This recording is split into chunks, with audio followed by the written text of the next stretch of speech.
problem related to fire insurance claim. A fire occurred in the premises of trader on 30th June 1998, destroying the greater part of his stock. Okay, the following information was ascertained from his books, which were not involved in fire. Okay now देखो उन्होंने क्या क्या provide किया actually. Purchases from 1 January 1998 to 30 June 1998.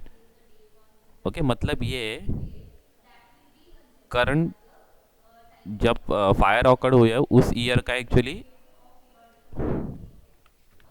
उस year का purchases provide किया हुआ है. ओके कितना 45,500. ओके उसके बाद sales for the above period मतलब सेम पीरियड का सेल्स भी प्रोवाइड किया हुआ है और 1 जनवरी 1998 का ओपनिंग स्टॉक प्रोवाइड किया हुआ है.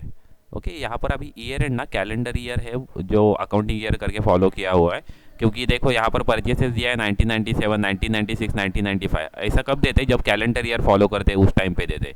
और कभी अकाउंटिंग ईयर जब फाइनेंशियल ईयर अकाउंटिंग ईयर करके कंसिडर करते हैं ना तभी लिखते समय ऐसे लिखते थे फिर 1996, 97. ओके ऐसे लिखते थे. ओके मतलब क्या है ये 1 अप्रैल टू 31 मार्च ऐसे ये ईयर हो गया. और जब सिंपल ऐसे लिखते हैं तो उस टाइम पे होता है कि 1 जनवरी टू 31 दिसंबर ऐसे ईयर है. ओके तो ये एक्चुअली यहाँ पर कहाँ पर भी प्रोवाइड नहीं किया रहेगा कि आपका जो फाइनेंशियल ईयर है जो अकाउंटिंग ईयर है वो कैलेंडर ईयर फॉलो कर रहे करके. लेकिन हमें इस ये देखकर हमें पता चलना चाहिए कि अभी यहाँ पर जो कैलेंडर ईयर है वो अकाउंटिंग ईयर करके यूज़ किया हुआ है. ओके तो 31 दिसंबर हमारा ईयर एंड है. ओके और 1 जनवरी हमारा बिगिनिंग ऑफ द ईयर है. मतलब ये ओपनिंग स्टॉक प्रोवाइड किया है हमारा करंट ईयर का. करंट ईयर मतलब कौन सा, अभी मैं नॉर्मली करंट ईयर करके जब कब बोलूँगा जिस ईयर को फायर ऑकर्ड हुआ है वो मैं करंट ईयर करके बोलूँगा. और प्रीवियस ईयर मतलब ये बाकी के ये 3 प्रीवियस ईयर का इन्फॉर्मेशन दिया है. तो करंट प्रॉब्लम में आपको जब लास्ट ईयर का जब इन्फॉर्मेशन प्रोवाइड करते हैं तो आपको अभी मालूम गिरेगा कि आपको ग्रॉस प्रॉफिट नहीं दिया रहेगा प्रॉब्लम में. हमें ट्रेडिंग अकाउंट हमें प्रिपेयर करना पड़ेगा और ट्रेडिंग अकाउंट से हम जीपी निकालेंगे, जीपी रेट निकालेंगे और जीपी रेट हम एज्यूम करेंगे मेमोरेंडम ट्रेडिंग अकाउंट को अप्लाई करेंगे मेमोरेंडम ट्रेडिंग अकाउंट को. तो ऐसे हमें प्रॉब्लम हमें सॉल्व करना पड़ेगा. तो यहाँ से हमें पता चलता है एक्चुअली. तो फर्स्ट हमें परचेसेस दिए करंट पीरियड के, सेल्स दिए और ओपनिंग स्टॉक प्रोवाइड किया हुआ है. ओके उसके बाद में क्लोजिंग स्टॉक तो करंट ईयर का प्रोवाइड नहीं करेंगे क्योंकि वो हमें निकालना पड़ेगा. हमारा फर्स्ट स्टेप वही रहता है calculation of stock on date of fire. मतलब जब फायर ऑकर्ड हुए उस दिन को कितना स्टॉक अवेलेबल था वो हमें कैलकुलेट करने का है. ओके तो देखते हैं अभी.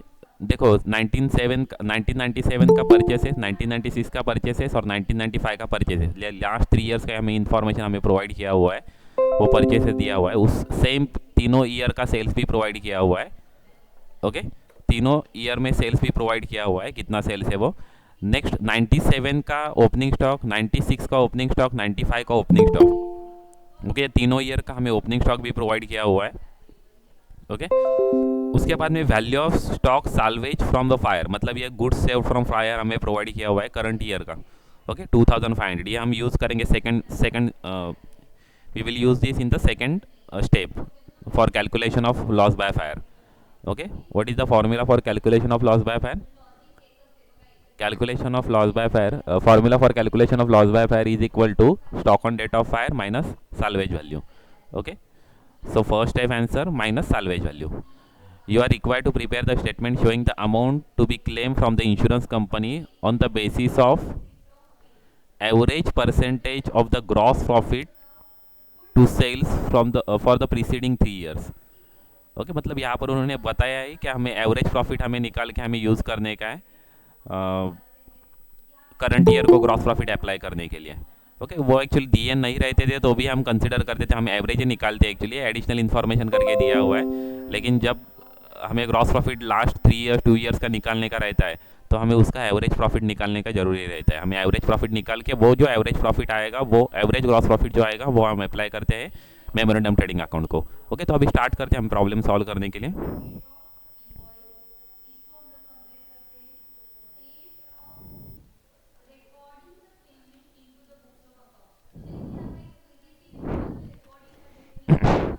फर्स्ट स्टेप है हमारी calculation of stock on date of fire.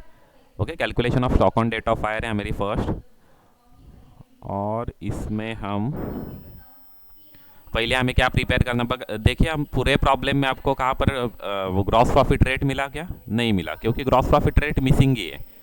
Okay, gross profit rate missing है, हमें ग्रॉस प्रॉफिट रेट हमें निकालने का है, तो इसके लिए हमें 3 ईयर का हमें ट्रेडिंग अकाउंट पहले हमें प्रिपेयर करना पड़ेगा।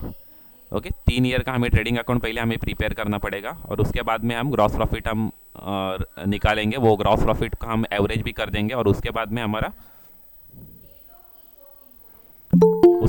मेमोरेंडम ट्रेडिंग अकाउंट हम प्रिपेयर करेंगे। ओके, तो स्टार्टिंग में फर्स्ट हम स्टेप लिख दिया सिर्फ calculation of stock on date of fire. Okay, उसके बाद में हम अभी ट्रेडिंग अकाउंट हम प्रिपेयर करेंगे। मैं यहाँ से फॉर्मेट ले लेता हूँ।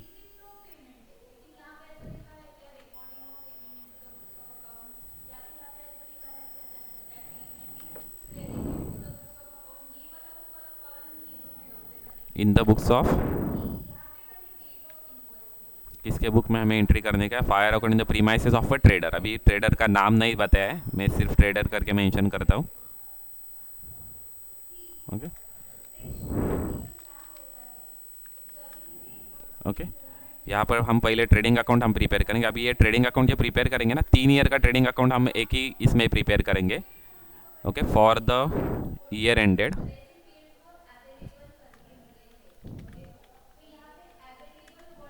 1996, 1997, ओके आई थिंक 1995 से चालू होगा लगता है, 1995, 1996 एंड 1997। ओके, ऐसे 3 ईयर का हम ट्रेडिंग अकाउंट हम प्रिपेयर करेंगे। Okay,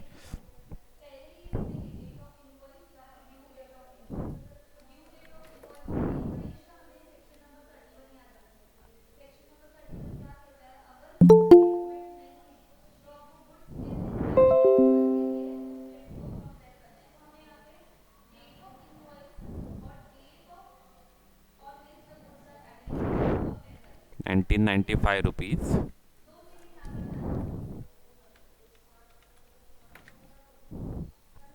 1996 rupees and 1997 rupees. Okay, ऐसे तीनों ईयर का हम एक ही जगह पर हम प्रिपेयर करेंगे। ओके, तीनों ईयर का हम एक ही अकाउंट में हम प्रिपेयर करेंगे, trading account. Okay,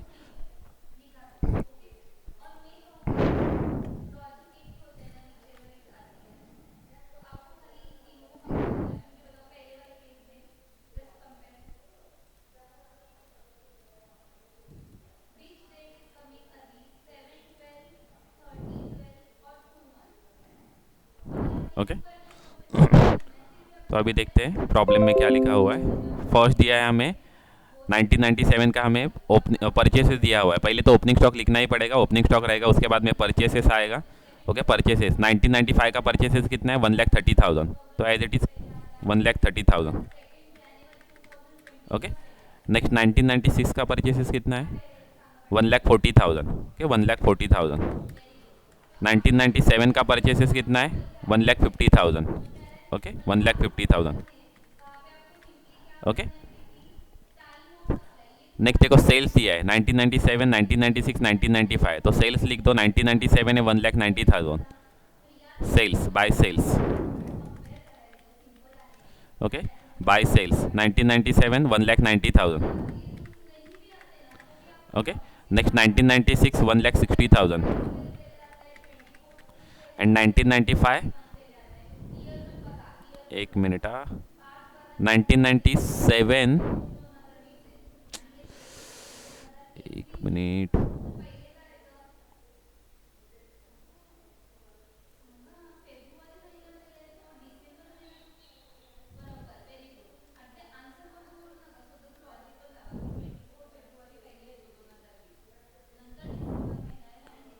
$1,50,000, $1,40,000, $1,30,000, $1,90,000, $1,60,000 and $2,50,000. Okay, 1995 $2,50,000. Okay. Next है value of opening stock 1997 33,500. Opening stock 1997 33,500. 33,500. Okay. Next 1996 21,500. 1996 21,500. Okay, opening stock provide केलेलं आहे 1 जनवरी 1996 को दिया हुआ ये स्टॉक है, मतलब ये ओपनिंग स्टॉक है 1996 का। और 1995 का ओपनिंग स्टॉक है 66,500, 66,500। ओके, और क्या दिया हुआ है, मुझे लगता है कोई भी एक्सपेंसेस नहीं दिया है। ओके, कुछ भी एक्सपेंसेस नहीं है। ओके, और क्रेडिट साइड को वो और कुछ भी नहीं, अभी हमें ग्रॉस क्लोजिंग स्टॉक लिखना पड़ेगा। तो यहाँ पर क्लोजिंग स्टॉक आएगा। मुझे बताओ क्लोजिंग स्टॉक कितना है। क्लोजिंग स्टॉक बता सकते हैं 1995 का क्लोजिंग स्टॉक कितना रहेगा। ओके, प्रॉब्लम में क्लोजिंग स्टॉक दिया हुआ है क्या कहाँ पर? देखो यहाँ पर जनवरी का दिया है, 1 जनवरी 1 जनवरी 1 जनवरी 1 जनवरी, क्लोजिंग स्टॉक दिया हुआ है क्या? कोई बता सकता है क्लोजिंग स्टॉक कितना रहेगा 1995 का?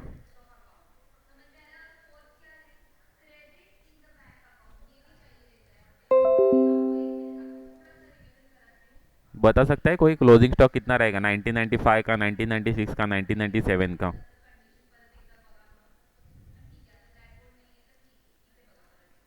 ओके,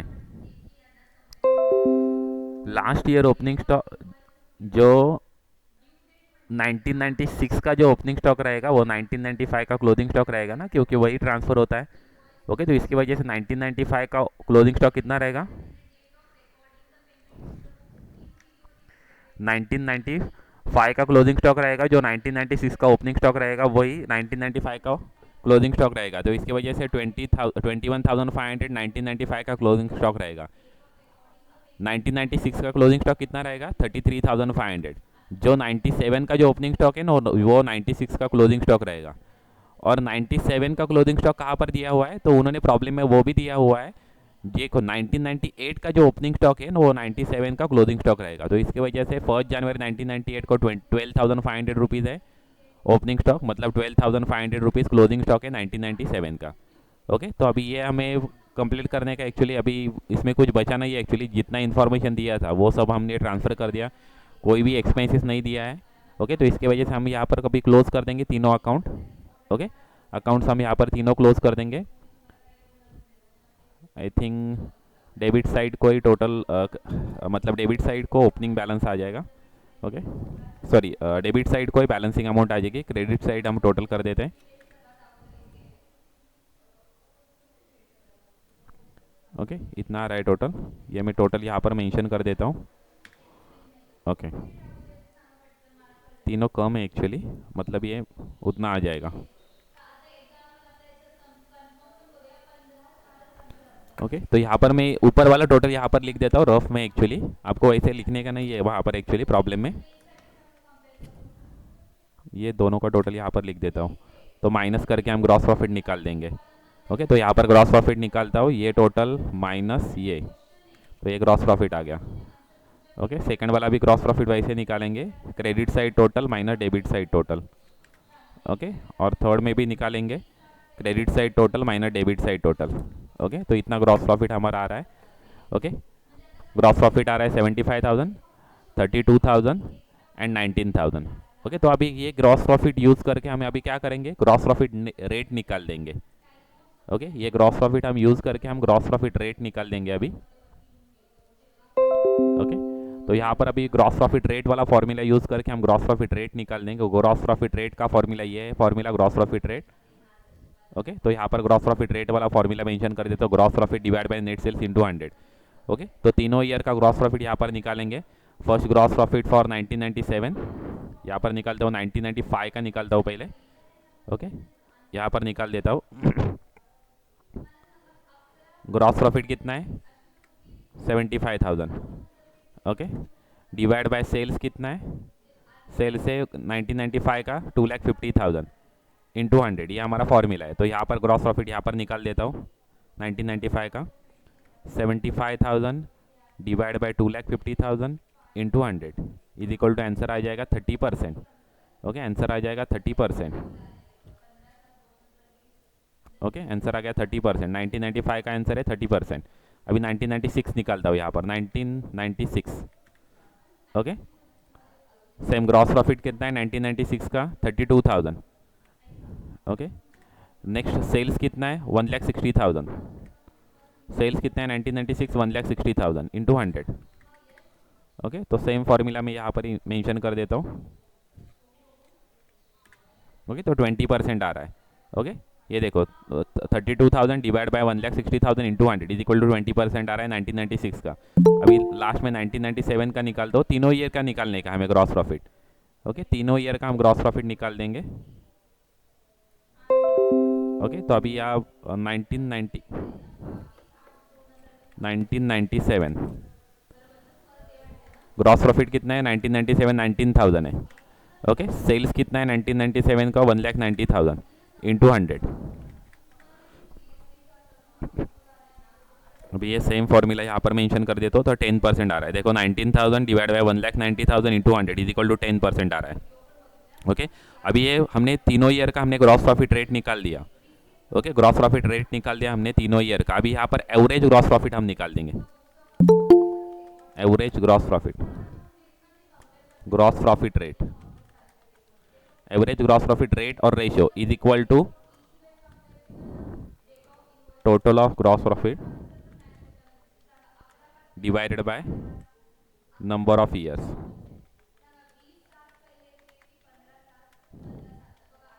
ओके, तो ये फॉर्मूला यूज करके हम gross profit, average gross profit निकाल लेंगे। ओके, तो यहाँ पर अभी एवरेज ग्रॉस प्रॉफिट निकालने के लिए टोटल कर दो ये तीनों ईयर का। 30 प्लस 20 प्लस 10, ऐसे 3 ईयर का एक्चुअली दिया हुआ है। टोटल ग्रॉस प्रॉफिट इतना है और नंबर ऑफ ईयर्स कितना है 3। तो इसकी वजह से एवरेज ग्रॉस प्रॉफिट हमारा कितना आ जाएगा 60 divide by 3। Okay, 60 divide by 3 मतलब आ रहा है 20% आ रहा है। ओके, तो ये हमारा एवरेज ग्रॉस प्रॉफिट आ गया, ये हमारा आंसर आ गया एक्चुअली एवरेज ग्रॉस प्रॉफिट। अभी ये एवरेज ग्रॉस प्रॉफिट यूज़ करके हम क्या निकालेंगे, हम मेमोरेंडम ट्रेडिंग अकाउंट अभी प्रिपेयर करेंगे। ओके, अभी ये एवरेज ग्रॉस प्रॉफिट यूज़ करके हम मेमोरेंडम ट्रेडिंग अकाउंट अभी प्रिपेयर करेंगे।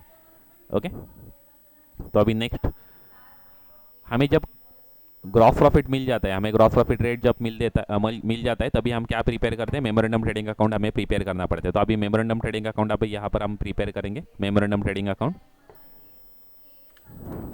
Okay, memorandum trading account.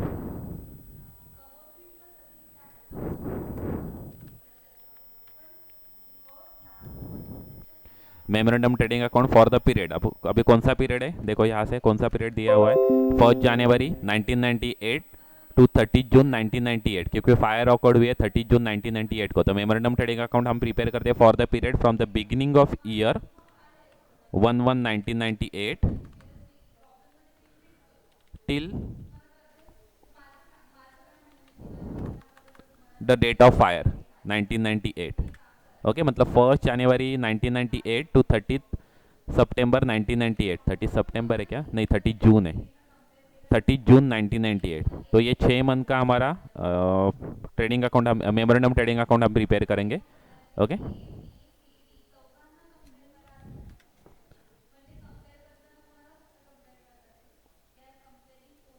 Okay,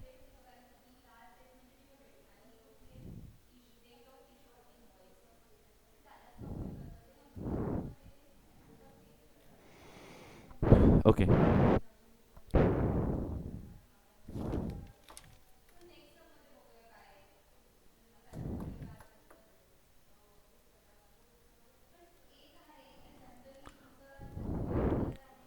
अभी बताओ ओपनिंग स्टॉक दिया हुआ है क्या प्रॉब्लम में?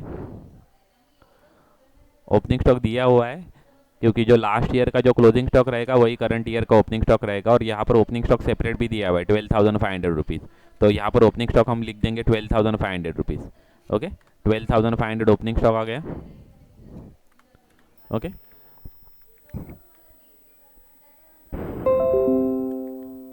नेक्स्ट परचेसेस दिया हुआ है 45,500, तो परचेसेस लिख देंगे 45,500। नेक्स्ट सेम सेल्स भी दिया हुआ है। ओके, बाय सेल्स, सेल्स भी memorandum trading account related sales भी दिया हुआ है। यहाँ पर सेल्स है 56,600, तो सेल्स लिख देंगे 56,600। ओके, उसके बाद में बस इतना ही इन्फॉर्मेशन है एक्चुअली। ओके, हमने ग्रॉस प्रॉफिट निकाला है तो ग्रॉस प्रॉफिट रेट से हम यूज़ करेंगे और ग्रॉस प्रॉफिट निकाल देंगे। एक्चुअली ग्रॉस प्रॉफिट रेट है 20%, तो 20% on sales into 20 divide by 100। Okay, तो इतना सेल्स आ जाएगा।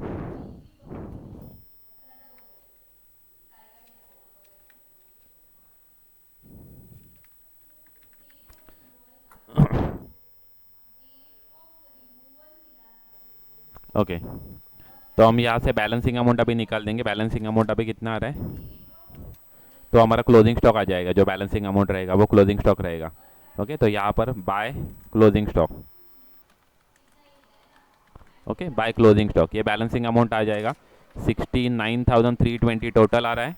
ओके, तो यहाँ पर बैलेंसिंग अमाउंट हम लिख देंगे टोटल माइनस ये जो क्रेडिट साइड का रिमेनिंग बैलेंस रहेगा वो, तो 12,720 ये हमारा क्लोजिंग स्टॉक आ गया। ये हमारा आंसर है एक्चुअली। ओके, हमारा फर्स्ट स्टेप का हमें आंसर मिल गया, stock on date of fire. Okay, first step का हमें आंसर मिल गया, stock on date of fire. फिर नीचे हम सिर्फ लिख देंगे stock on date of fire is equal to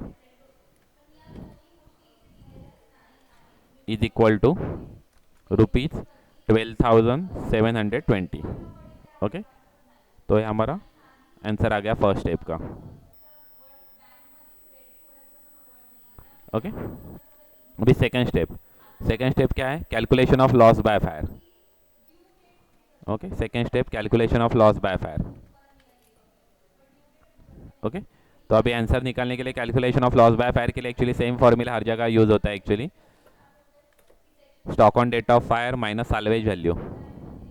okay, stock on date of fire minus salvage value is equal to loss by fire. Okay, तो stock on date of fire हमने कितना निकाला एक्चुअली, 12,720। 12,720 साल्वेज वैल्यू कितना दिया हुआ है, salvage value 2,500, तो minus 2,500, तो हमारा ये एक्चुअली लॉस बाय फायर आ गया। ओके, तो सेकंड स्टेप का आंसर, सेकंड स्टेप तो एकदम इजी है। सेकंड स्टेप का आंसर निकालने के लिए एकदम सिंपल है, stock on date of fire minus salvage value is equal to loss by fire. ये हमारा इतना ही करना पड़ता है, तो हमारा लॉस बाय फायर, हमारा सेकंड स्टेप का हमें आंसर मिल गया एक्चुअली यहाँ पर loss by fire. Loss by fire is equal to rupees 10,220। Okay, rupees 10,220। Okay, ये सेकंड स्टेप का भी आंसर मिल गया। अभी थर्ड स्टेप हमारा क्या है, कैलकुलेशन ऑफ क्लेम। तो थर्ड स्टेप हम लिख देंगे यहाँ पर, लिख देंगे एक्चुअली कैलकुलेशन ऑफ क्लेम। अभी कैलकुलेशन ऑफ क्लेम करते समय हमें पहले क्या करना पड़ता है, जो stock on date of fire है वो हमें कंपेयर करना पड़ता है पॉलिसी अमाउंट से।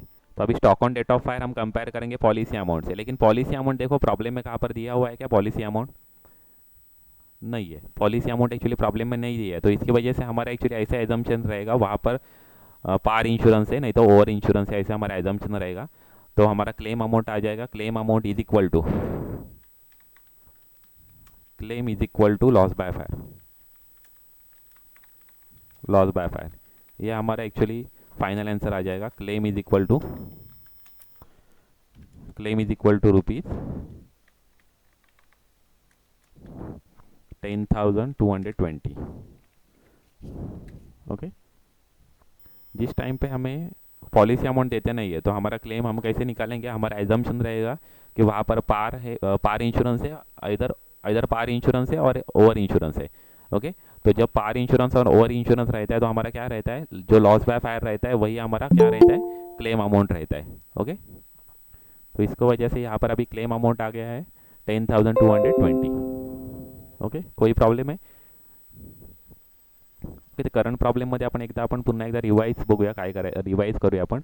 बघा प्रॉब्लेममध्ये पूर्ण प्रॉब्लेममध्ये फायर ऑकवर्ड ॲक्च्युअली झालेले सांगितले 30 जून 1998 आणि कॅलेंडर इयर हे यूज केलेलं अकाउंटिंग इयर म्हणून, कारण की आपल्याला 1997, 1996, 1995 असं मेन्शन केलेलं, म्हणजे ते कॅलेंडर इयर यूज झालेलं अकाउंटिंग इयर म्हणून। ज्या फर्स्ट 3 इन्फॉर्मेशन आहेत त्या मेमोरंडम ट्रेडिंग अकाउंट रिलेटेड आहेत, करंट इयरची इन्फॉर्मेशन दिलेली आहेत।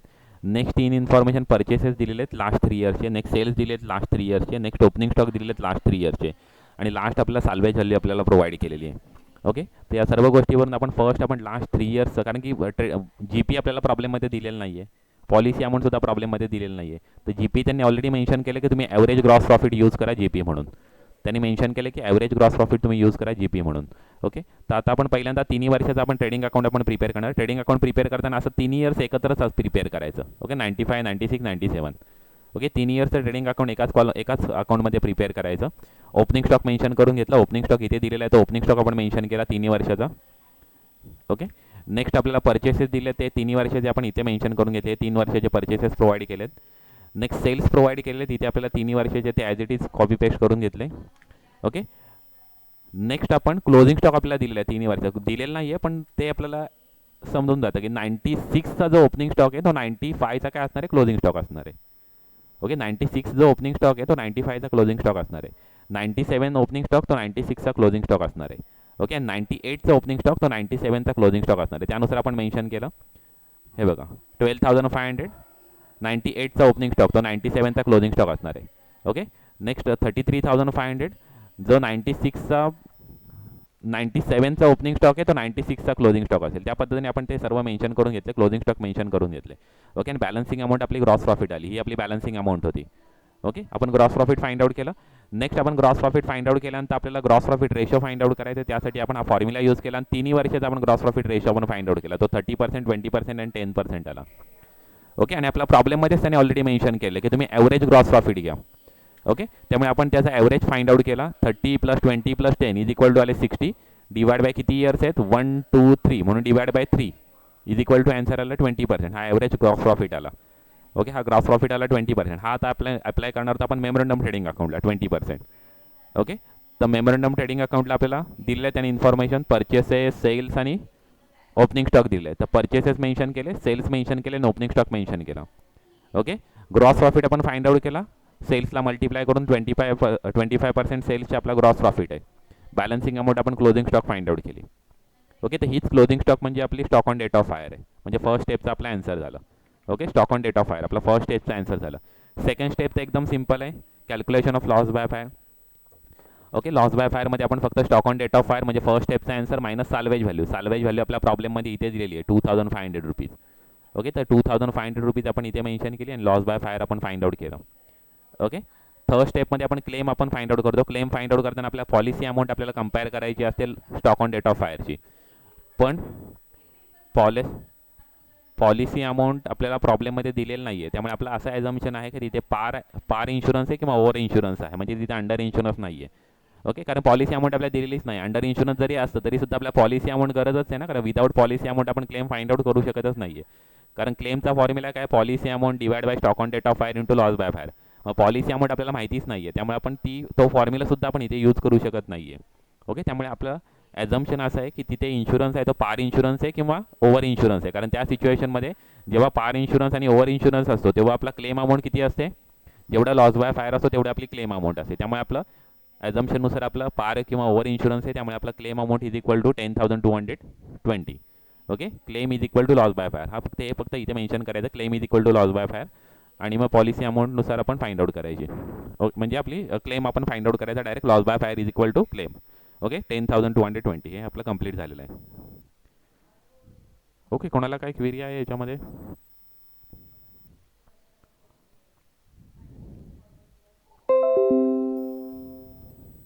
सर एक बार ट्रेडिंग अकाउंट एक्सप्लेन करो ना.